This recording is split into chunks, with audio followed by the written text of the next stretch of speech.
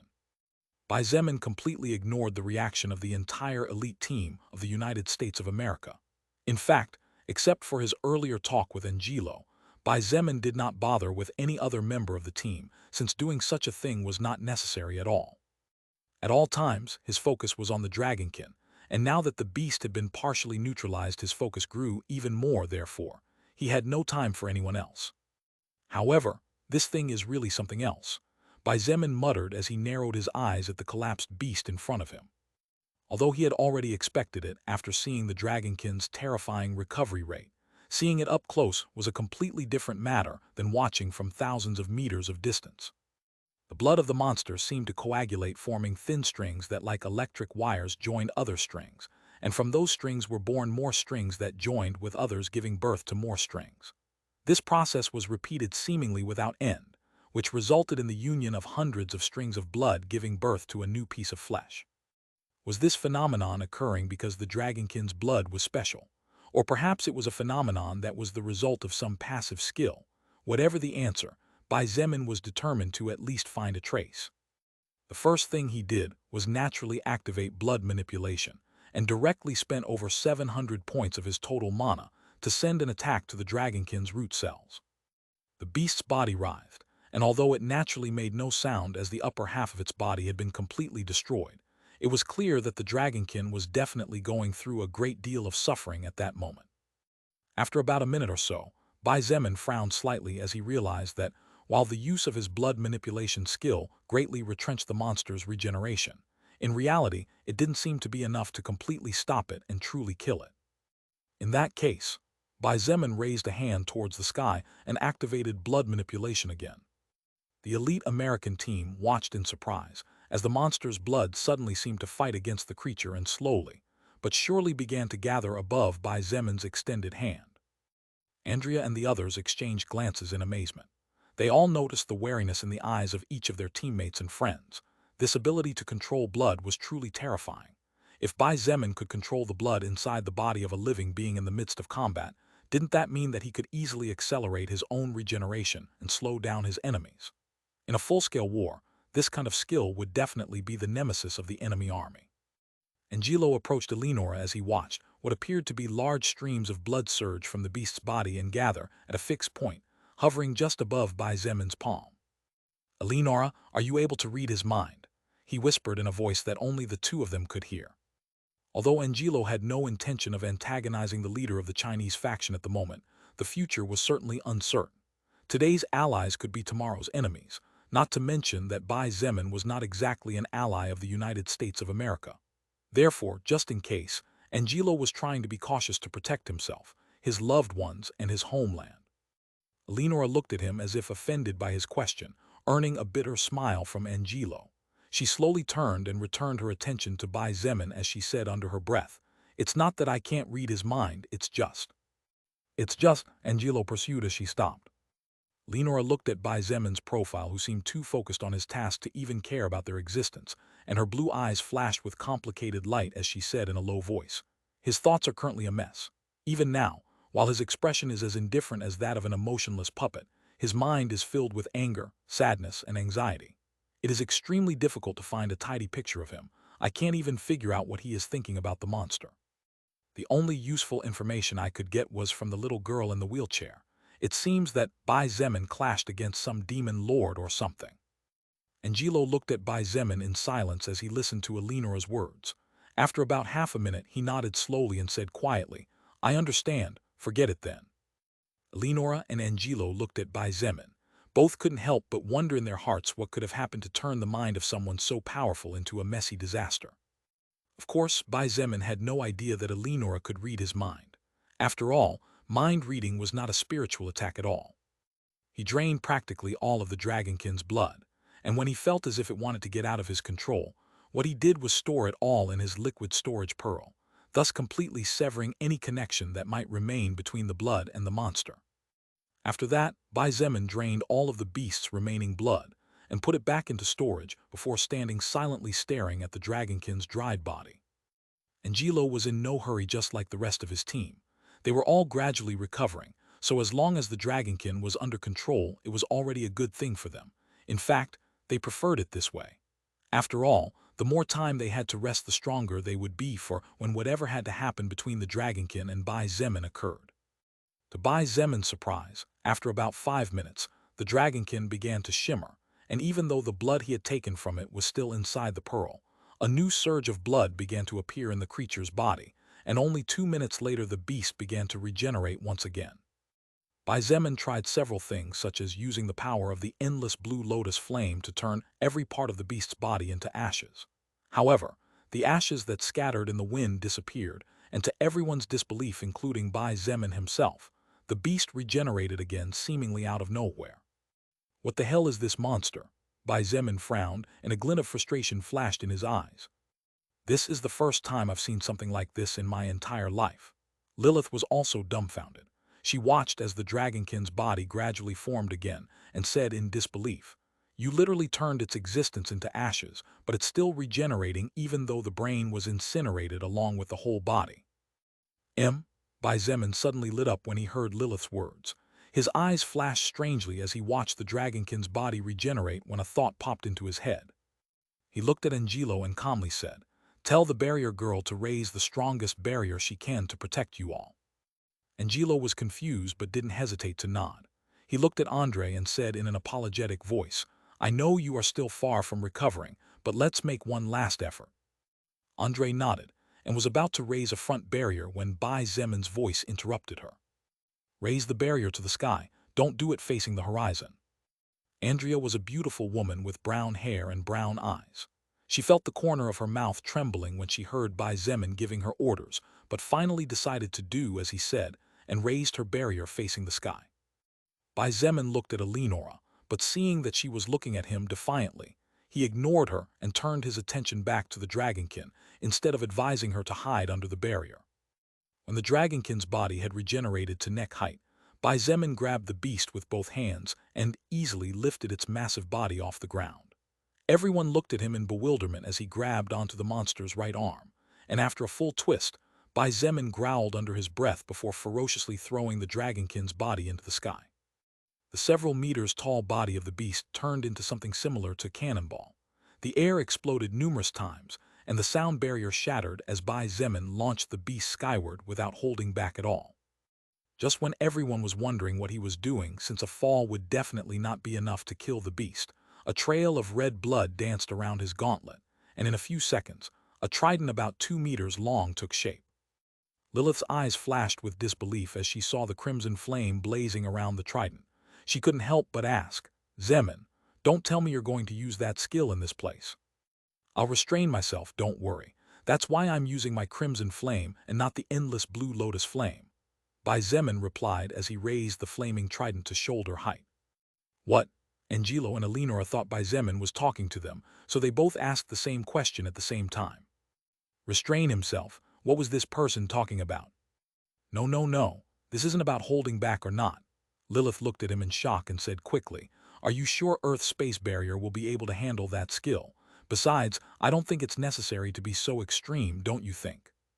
Bai Zemin moved his right foot back and left foot forward as he moved his right arm back and tightened his grip on the trident. He looked up at the sky with narrowed eyes and caught a flash of white light falling from the clouds. Bai Zemin's right arm turned into something similar to a whip as he used the momentum force of his left foot to take a large step forward, and when his right foot took the lead, the flaming trident shot into the sky at the same time as he growled under his breath, "Blazing blood punishment." Lilith watched as the crimson weapon left a blazing line that seemed to link the sky and the earth after disappearing beyond the clouds as she muttered, not knowing whether to laugh or cry.